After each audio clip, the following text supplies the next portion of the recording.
icyo twita grinding size. Grinding size ya coffee ubundi busanzwe tugiramo amoko atatu. Dufite grinding size mu byiciro bitatu.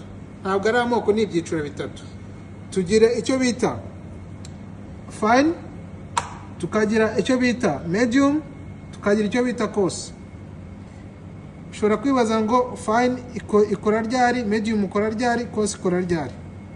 Iyo tuvuga grinding size ni ukuvuga ati ni uburyo basya mu ikahwa. Uburyo basya mu ikahwa, ikawa yawe ushobora kuyisyamo mu byiciro bitatu. Si ukuvuga ngo nibyo gusa, kuko hari ushobora no kuba wayisya ikawa yawe muri fine to medium, cyangwa se medium to coarse, cyangwa se mu bundi buryo. Ariko iby'ingenzi ni ibyiciro uyisya mu byiciro bitatu: ni fine, ni medium, ni coarse. So fine, ikawa basyeye muri fine ni ya kawa ya espresso, niyo kawa ya espresso, niyo iyi ngiyi muri kubona aha ngaha. Iyi ngiyi ni ikawa iri fine. None ikawa iri medium, ikawa iri medium niyo iyi ngiyi. Iyi ni ya kawa dukoresha V60. Iyi ni ya kawa ikora V60. Noneho ya kawa basyeye muri coarse niyo iyi ngiyi aha ngaha muri kubona.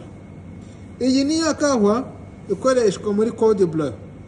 Iyo ukora code bleu uba ugomba gufata imashini yawe ukoresha ukayiregera muri coarse. Mu gihe iyo ugiye gukora V60, imashini yawe iregera muri medium. Mu gihe yari espresso uyishyira muri fine. So ni ukuvuga ati grinding size za coffee ni eshatu: ni fine, ni medium, ni coarse. Niko nizo bakoresha bagrindinga coffee. Ni ibintu byoroshye cyane. So iyi ngiyi ni grinder, ariko hari n'izindi grinder ziba zigiye zitandukanye. Nyine grinder zose nta kuntu ziba zimeze nk'izi ngizi. So uzasanga hari grinder ushobora gusanga fine yayo, particle zikoze coffee yo muri fine ari nini, ariko itanga espresso nziza ifite aroma imeze neza.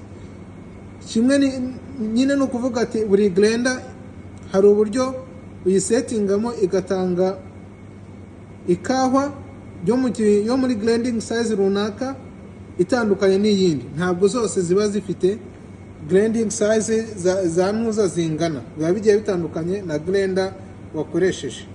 So ni ibyo nashaka ko tureba uyu munsi. Nashaka ko tureba icyo bita grinding size, kandi murakoze cyane.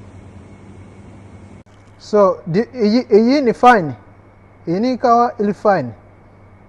Iyi ni ya kawa kabisa iba yabaye nk'ivumbi kabisa. Iyi ni ya kawa iba iri hagati na hagati, iba imeze nk'isukari.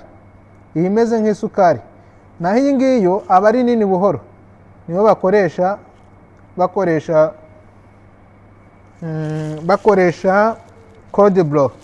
So ngaruka gatoya, iyi kawa hano muri medium, iyo ushize muri medium to coarse ni hamwe ushobora gukoramo chemix, cyangwa ukaba wakoramo French press. Ukaba wakoramo chemix cyangwa French press. Noneho washyira hano hagati, wafata ikawa yawe ukasetinga, nako wafata grinder yawe ugasetinga hano hagati muri fine to coarse. Nako fine to medium. Fine to medium hano ni hamwe usetinga ikawa yawe ukaba wakorera muri ugiye gukora nka aeropress. Aeropress ugiye kuyikora usetinga grinder yawe muri hagati ya fine na medium. Ni ukuvuga ngo ni fine to medium, niho usetinga ugiye gukora aeropress.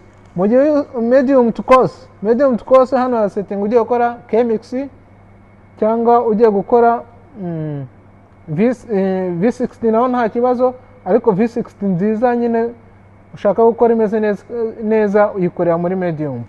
So ni ibyo ngibyo ikindi nta kindi narenzaho, icyo nabasaba ni ukumpeza subscribe kandi murakoze cyane.